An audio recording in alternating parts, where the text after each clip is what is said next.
नमस्कार दोस्तों, अपराध के इस दलदल में आपका एक बार फिर से स्वागत है। मैं एमबी यानी मस्तान भाई सब जात वाला एक अपराधी हूँ और मेरे द्वारा किए अपराध के सिलसिलेवार किस्से सुनाता हूँ। जेल से निकलने के बाद रिंटू ने मुझे बताया कि मेरी जमानत भाई जी के कहने पर ही हो सकी है। मिलने पर रिंटू ने सब समझाया कि सारा खर्च भाई ने ही किया है। अब तक किसी को क्या पता था कि प्रोफेसर इतना पागल और नीडर निकलेगा। तुम्हें पत्र देकर तुरंत निकल जाना चाहिए था। आखिर तुम वहां रुके ही क्यों थे? अब मैं उसे क्या बताता कि उस लड़की के हाथ से पानी पीने के चक्कर में मैं खो गया था।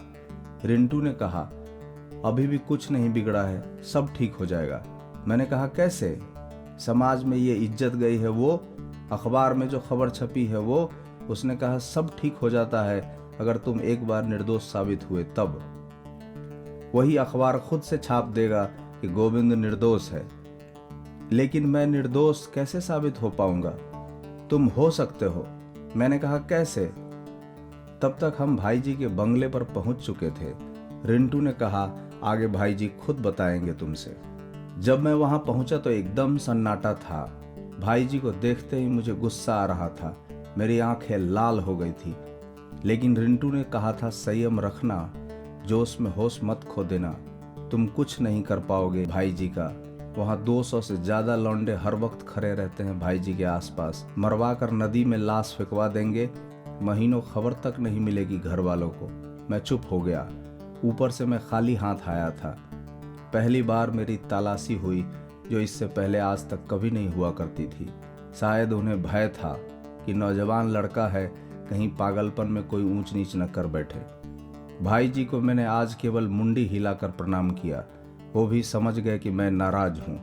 उन्होंने सीधे कहा कि तुम्हें पत्र देकर निकल जाना चाहिए था वहां से। तुम रुक क्यों गए थे? क्या पुलिस के आने का इंतजार कर रहे थे? मैंने कहा कि प्रोफेसर ने कहा था बैठने को। उसने पलटते हुए तपाक से बोला, तुम्हें हमारे काम धंधे का कोई आइडिया नहीं है? हम धार्मिक यज्ञ करते हैं क्या? मुझे लगा तुम्हारे चेहरे मोहरे जैसा तुम्हारा दिमाग भी तेज होगा। तुम तो एकदम बेवकूफ निकला रे पगला। इतना सुनते सुनते मेरी आंखें भर आई थी। भाई जी ने कहा, भावनाओं पर काबू रखो, अभी कुछ नहीं बिगड़ा है, सब ठीक हो जाएगा। वो साला प्रोफेसर अगर चाहे तो। मैंने कहा, वो कैसे? फिर उन्होंने बताया कि अगर प्रोफेसर ये केस वापस ले ले तब। वो ऐसा क्यों करेगा? मैंने कहा। तब भाई जी ने कहा कि तुम अकेले जाओ और उनसे पैर हाथ पकड़कर अपील करना, गिड़गिड़ाना कि सर मैं केवल पत्र लेकर आया था, मुझे फंसाने के लिए किसी और लड़के ने मुझे जानबूझकर ये खत आपको देने के लिए रास्ते में दे दिया था। आदि आदि कुछ भी बहाने बनाना। वो अगर इस बात को समझ जाए तो उसके नाम वापस ले लेने से तुम इस केस से बच सकते हो। बाकी तुम्हारा भाग्य। फिलहाल तो तुम घर जाओ और माँ बाबूजी से मिलकर आओ। तुम्हारी माताजी कई बार मेरे घर पर आ चुकी हैं इस बीच में। बेचारी बहुत खुश होगी तुम्हें देखकर। और जाते वक्त एक पैसे की गड्डी जो 50,000 के आसपास की रही होगी, मेरे जेब में जबरदस्ती डाल दी थी। उन्होंने बोला, रखो, काम आएगा। मैं कुछ बोल न सका। मुझे लगा कि यह आदमी मुझे जानबूझकर नहीं फंसा सकता है। जो आदमी इतना ख्याल रखता हो वो ये कैसे कर सकता है? मेरी उनके प्रति नाराजगी जाती रही, जिसे रिंटू ने भी दोहराया। मैं घर आ गया था, लेकिन पिताजी का सामना करने की हिम्मत नहीं थी। माँ से लिपट गया। बाबूजी वैसे ही चुपचाप अपने खाट पर लेटे हुए थे। प्रणाम करने पर भी ठीक से नहीं देखा उन्होंने। वो बीमारी से कम मेरे सदमे से ज्यादा बीमार हुए जा रहे थे। बहन ने सब हालचाल बताया विस्तार से कि लोग और रिश्तेदार क्या क्या बोल रहे हैं। बाबूजी अब कहीं नहीं जाते, किसी के शादी विवाह में नहीं, सुख दुख में भी नहीं। मन एकदम भारी हो गया। अब मैं किसे और क्या सफाई देते चलूं? मैंने केवल माँ और बहन को बोला कि सब ठीक हो जाएगा, अब तभी घर आऊंगा, और फिर रोते हुए वहां से निकल गया।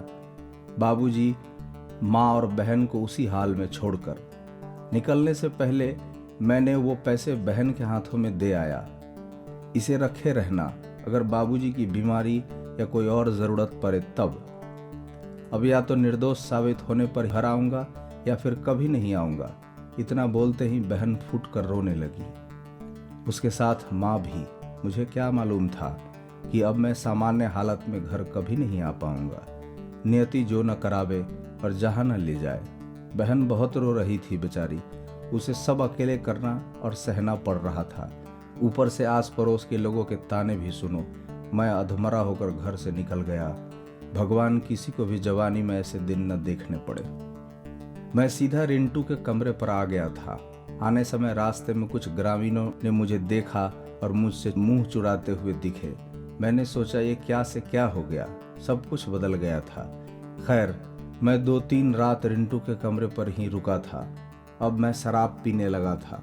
न समय कटे न दिमाग की बेचैनी कम हो। ऊपर से 2 दिन इंतजार करना था, जबकि मेरे से अभी एक पल काटना बहुत मुश्किल हो रहा था।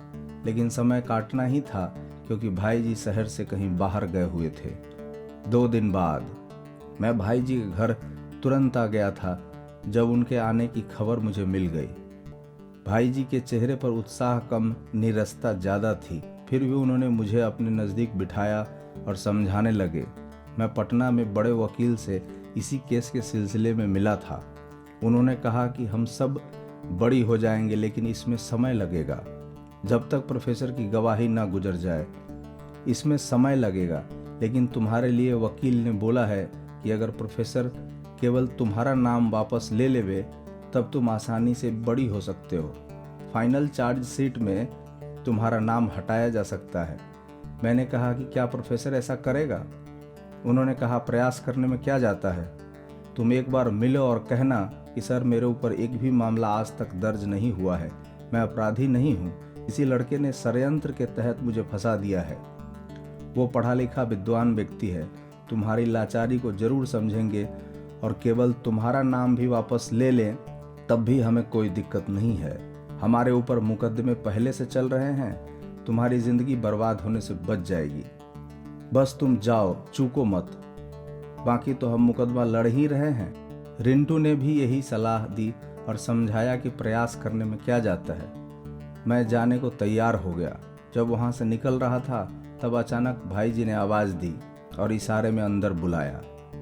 अंदर जाने पर मुझे एक अत्याधुनिक पिस्तौल जो भरी हुई थी हाथ में देते हुए बोले कि प्रोफेसर जरूर मान जाएगा, लेकिन अगर नहीं माना और भीड़ या वापस पुलिस को बुलाया तो हवाई फायर करते हुए भाग आना, अरेस्ट मत होना, नहीं तो अब सुप्रीम कोर्ट से भी जमानत नहीं होगा और मैं शायद करा भी न पाऊँ। मैं कुछ समझ नहीं पाया। उन्होंने फिर से कहा, ये तुम्हारी सुरक्षा के लिए है, रख लो। मैं चुपचाप उसे अपने पीछे कमर में छिपा कर रख लिया था और वहां से निकल गया। मैंने रिंटू को साथ चलने के लिए कहा, तब उसने कहा कि वो खूंसट प्रोफेसर मुझे जानता है, मुझे देखकर वो भड़क जाएगा और तेरा काम अगर होने वाला भी होगा तो और ख़राब हो जाएगा। मुझे बात अच्छी लगी और मैं अकेले ही निकल गया। मैं सीधा कॉलेज पहुंच गया। अंदर कॉलेज में जाकर पूछने पर कि प्रोफेसर चितेश्वरी बाबू कहाँ हैं, किसी दूसरे प्रोफेसर ने बताया कि अभी साइंस के क्लास में होंगे। पूछने पर उनसे विज्ञान विभाग की ओर जाने का रास्ता बता दिया। थोड़ी दूर पर ही क्लासरूम था। खचाखच भरे क्लासरूम में वो क्लास ले रहे थे। मैं दरवाजे के सामने ही रुक गया। इस तरह उनके बीच क्लास में कोई नहीं जाता आता था। बहुत कड़क मिजाज इंसान थे। मैं वहाँ ठिठक गया। एक कदम वापस जाने की सोचने लगा कि क्लास के बाद जाऊंगा और अकेले में मिलूंगा। फिर सोचा सबके सामने माफ़ी मांगूंगा तो शायद उनको अच्छा लगे और वो मुझे माफ़ कर दें। इस उधेर बुन में वापस लौटने की सोच रहा था, तभी उन्होंने आवाज़ दी जोर से, कौन है, क्या चाहिए? मैं अंदर चला गया। चश्मा लगाते हुए वो मुझे पहचान गए। तुम यहाँ? तुम्हारी यहाँ आने की हिम्मत कैसे हुई? वो चिल्ला कर बोले तो मैं और घबरा गया, लेकिन हिम्मत समेट कर मैंने सर को बताने की कोशिश की। उन्होंने साफ इनकार कर दिया कि मुझे कुछ नहीं सुनना।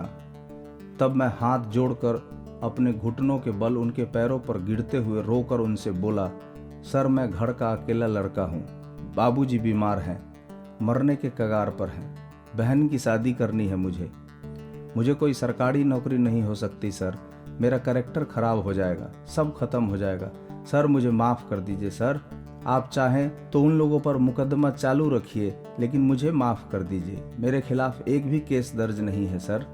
मुझ पर दया कीजिए सर। भरे क्लासरूम में सन्नाटा था। उनकी बेटी भी मेरे सामने पहले पंक्ति पर बैठी थी। वो भी मेरी दशा देखकर रो रही थी बेचारी। सर ने बड़ी बेरहमी से कहा, ये सब गलत काम करने से पहले सोचना चाहिए था। तुम मेरे क्लासरूम से निकल जाओ अभी के अभी। मैं नहीं उठ रहा था, केवल रोए जा रहा था। उनके बार बार कहने पर कि चले जाओ क्लासरूम से बाहर, मैंने एकदम से चिल्लाते हुए बोला, मुझे सच में नहीं मालूम था कि उस पत्र में क्या लिखा है। आप मानिए मेरी बात सर, मुझ पर दया करिए। उन्होंने तेवर बदलते हुए कहा कि अगर तुम यहाँ से नहीं गए तो मैं पुलिस बुलाऊंगा। मैं एकदम से सन्न हो गया। नहीं सर, नहीं सर। वो थोड़ा आगे बढ़ना चाह रहे थे, लेकिन मैंने उनके पैर पकड़ लिए और जोर जोर से विनती करने लगा, नहीं सर, पुलिस नहीं सर। लग रहा था पूरा क्लास मेरे साथ रो देगा, लेकिन सर को दया नहीं आई। उनके वसूल और अनुशासन बहुत पक्के थे। वो मेरा हाथ झटक कर प्रिंसिपल के चैम्बर की तरफ 2 कदम आगे बढ़ चुके थे। बदहवासी में मेरा हाथ खुद ब खुद हथियार की तरफ चला गया। मुझे समझ नहीं आ रहा था कि मैं क्या करूं और मुझसे ये क्यों हो रहा है। पुलिस और जेल के उसी नरक में जाने के भय से भरे क्लासरूम में अनहोनी हो ही गई। गोलियों की आवाज से सन्नाटा फैल गया। भरे क्लास में सबके सामने ही मैंने अपने गुनहगार और चाहत को एक के बाद एक 6 गोलियां उनके पीठ में उतार दी। हर गोली पर मैंने अपने भय को खत्म किया। बाबूजी बीमार हैं, माँ बूढ़ी है, बहन की शादी करनी है, कोई सरकारी नौकरी नहीं होगी, समाज में लोग क्या कहेंगे, और बेखौफ कमर में खुलेआम पिस्टल डालकर हमेशा के लिए चल दिया एक अंधेरे, सुनसान और गुमनाम रास्ते पर, जिसका अंजाम किसी को मालूम नहीं था उस वक्त। फिलहाल सब खत्म। सारे सपने, गांव, नाते रिश्तेदार, भोज भात, अपना पढ़ाया, सब खत्म। समाज में होते हुए भी मैं अब समाज का नहीं रहा। चारों तरफ सन्नाटा था और मैं एक अंधकार रास्ते पर निकल पड़ा था। इस हत्याकांड के बारे में आपने जरूर सुना होगा। मुझे जरूर बताइएगा कि आपको ये कैसा लगा है। मेरा हौसला बढ़ाते रहिएगा। आज के इस एपिसोड के अंत में कुछ नहीं बोलूँगा, मेरा भी मन बहुत भारी है। सीधा अगले एपिसोड में मुलाकात होगी। आपका MB सब जात वाला।